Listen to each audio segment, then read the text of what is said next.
Hello everyone. So in our previous video we have learned till the walls of heart. So as we know that there are three layers of heart.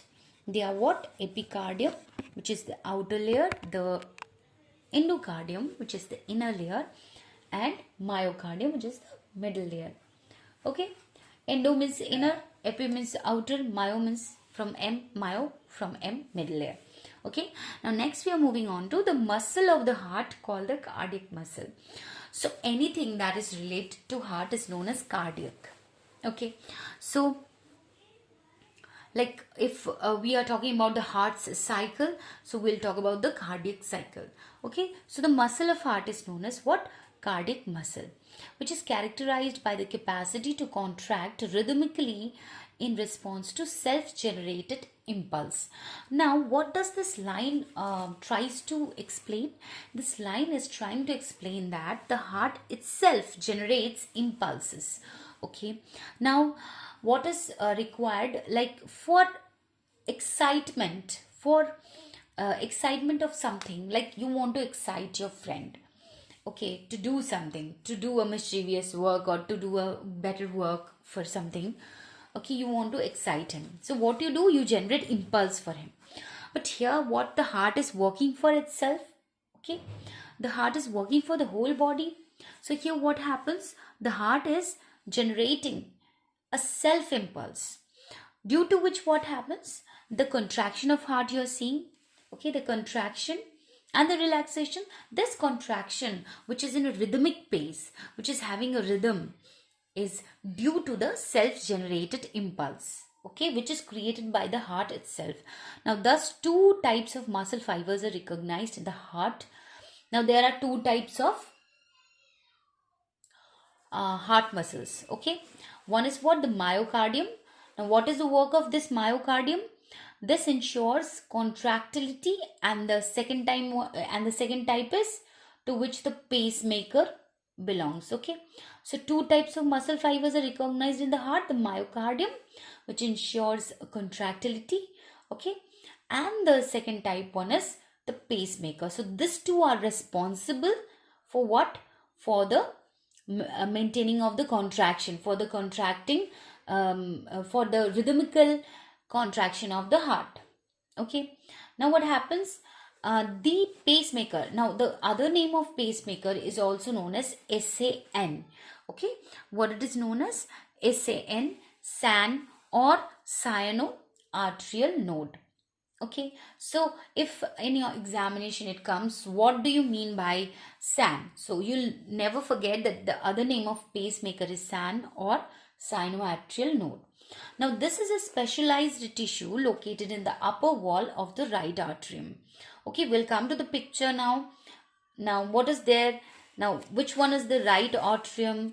We know that this portion is the right atrium. If you look at this picture, you'll be very much easily understanding that which is the right atrium. Now see, now this is the right atrium. See this one, this side. Okay, this is the right atrium. Now this, in this right atrium, see, we can see here something, there's a kind of lobule, okay, a lobular structure. Now this structure is the pacemaker, which is also known as cyanoatrial node or the SAN. Okay, now what happens? Now these are what? These are the specialized tissue. Why specialized tissue? Why we are calling it specialized tissue? What does specialized tissue mean? Specialized tissue means they are specialized, or they are meant to do some kind of particular work. Okay, so it's a specialized tissue located in the upper wall of the right atrium. We have already seen where is the SAN located. Now what happens? It regulates the contraction and relaxation of the heart muscle. Okay, so what is the work of this SAN? It will be responsible. This is only responsible. See, as we have studied from the beginning, that the heart muscles are responsible for what? For the contraction of, rhythmical contraction of the heart. Okay, so this contraction and relaxation of the heart is regulated by what? Regulated by the pacemaker. Okay, the rhythmicity, the the rhythm which is maintained by the heart of your body is by or is with the help of pacemaker. Suppose your sinoatrial node is not working properly, so what we do, we replace it with artificial pacemaker. Okay, now what happens, see, there is a presence of bundle of his. Okay, now what is bundle of his? The bundle of his is a collection of heart muscle cells specialized for electrical conduction. Now see, as we have already studied over here, that the heart itself is generating impulses for the working of the heart, for the contraction, for the relaxation of the heart rhythmically. Okay, now what happens, this impulse is what kind of impulse? Is a kind of electrical conduction. Who does this? The bundle of his. What is this bundle of his? This is collection of heart muscle cells. What is this? Collection of heart muscle cells. I'm not talking about heart muscle. It is not a heart muscle. It is collection of, bundle of his is a collection of heart muscle cells which is specialized for what purpose? For the electrical conduction. Got it? Now here's a picture where we can see the full heart. Okay, this bigger portion, this red bigger portion, is the biggest artery of the body. This is known as what? This is aorta. Or and fully here three canals we can see, trunk coming out. Okay, so this one is the left side, so we can say the left common carotid artery, and here we are getting bronchocephalic trunk. Okay, this will be taking the blood to the brain. Okay, that's why here we are, here it is written cephalic trunk. Next we are having this one. This is a vein. Okay, now vein is what? It is thinner than the aorta, and this is known as superior vena cava. And see, just this one is just descending down towards here, so this one is what? Inferior one. This is the superior one, this is the inferior one, because it is towards the downside. So this is inferior vena cava. Next we are coming on to this one is what? This one is the, this full portion is what? So this one is the pulmonary trunk. Okay, this one is the pulmonary trunk. But just here we can see there's a ligament. Okay, there's a ligament. So this is the ligamentum arteriosum. Okay, this is a ligamentum arteriosum, and this one is the left pulmonary artery. This is a pulmonary trunk, and this one is due to its left sidedness, so this is left pulmonary artery. Just below that there are two trunk coming out, that is the left pulmonary veins, and this is atrium. This is also atrium or auricles, you can say. You may say it as auricle also. So this one is the right atrium, this one is the left atrium, and this bigger portion is the right ventricle, and this one is the left ventricle. And now we will see that here this arched portion, okay, is the aortic arch. It is having an arch type of shape, so this one is the aortic arch. And here one more just behind the left common carotid artery is the left subclavian artery. This is going towards your back side. Okay, now next what we are having, next we are having this, see, red kind of blood vessels coming here. Okay, this all of what? This side, because it is present this side, so this one is the, this red colored blood vessels are known as coronary artery. Okay, they supply blood to the heart itself. Okay, now see, this side is left, so this is left coronary artery. Now there is blue color of blood vessel. These are the left coronary vein. So next here we are moving on. This one is what? This one will be right coronary artery, and the left right side blood vessel, this blue one, is the right coronary vein. Okay, and so here we complete here the structure of the heart. Next little bit we have got here a kind of a portion.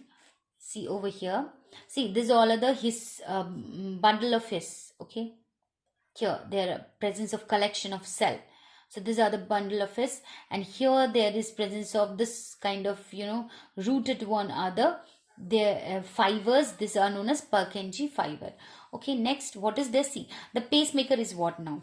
See, the pacemaker is a small region. Already we have seen here, it's a very small region over here. What is it? Is a small region of muscle in the upper posterior wall of the right atrium.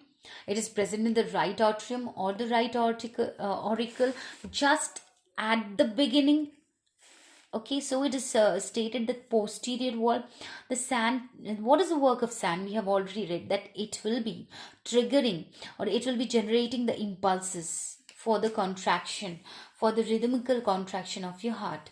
Okay, so the sand triggers an impulse that causes both the artery to contract.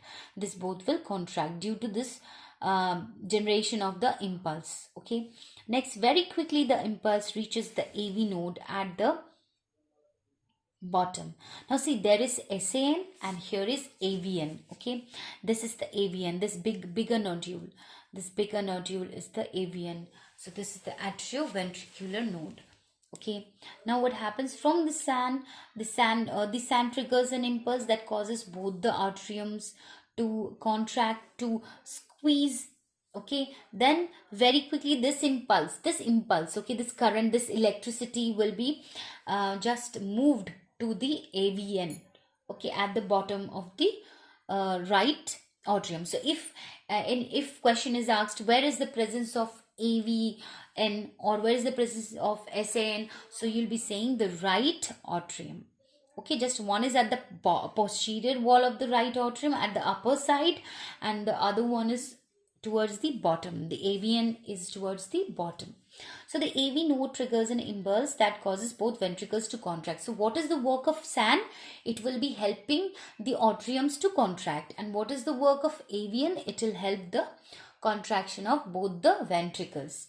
Okay, now during the ventricular contraction, the Purkinje fibers carry the contraction impulse from both the left and right bundle branch to the myocardium of the ventricles.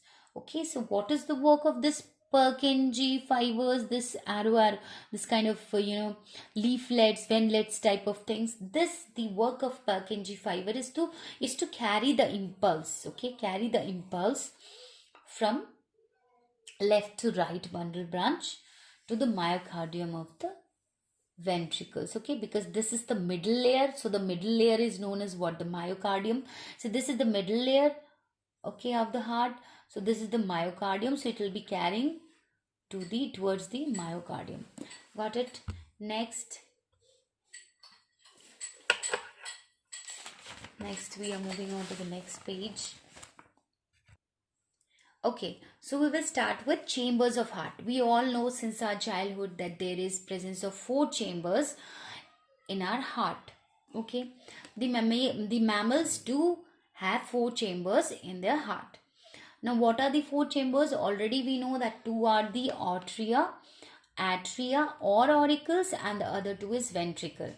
Now the 2 superior, the upper side, the upper side one is the atria. Okay, they are the superior, and the inferior means the downside, are the 2 lower chambers of the heart. They are the ventricles. Okay, this side is the right ventricle, this side is the left ventricle, this side is the right atrium, and this side is the left atrium. Okay, now the atria, see, now these 2 atria are separated by something in the middle. Okay, so there is a wall in the middle that is known as interarterial septum. And again, the ventricles are separated by a septum. Okay, anything that is between these 2 ventricles or this 2 atrium are known as septum. Okay, like we have septum in most of the places in our body, like between our nose, okay, between our nostrils, in our nose. Okay, so there's a septum present over here also. When there is a septum present between ventricle, that is known as interventricular, because it is between the ventricles, and there the septum present between the atria is intra-arterial septum. Okay, so we have got the 4 chambers of the heart. Next is the atria and the ventricles are separated by connective tissue that also form the valves. Okay, now this atria and the ventricle, they are separated by valves. See, here we can see a kind of portion like this. Okay, this one, then here also this one. Now these all are the valves. Okay, these all are the valve. See, this is the tricuspid valve and this side is the bicuspid valve. Okay. Now next we are moving on to the great vessels of the heart. Okay, the blood vessels that enters and leave the heart are known as great vessels. Now, what do you mean by great vessels? The blood vessels that is entering the heart and just getting out of the heart, leaving the heart, that is known as great vessels. Now, just this two we'll read for today. Blood vessels entering the right atrium of the heart. Which are the blood vessels that are entering inside the right atrium of this one, right atrium? So here see, we can see the superior. Already in our previous picture, we have seen the superior vena cava is entering the right atrium. Okay, then what more is entering the right atrium?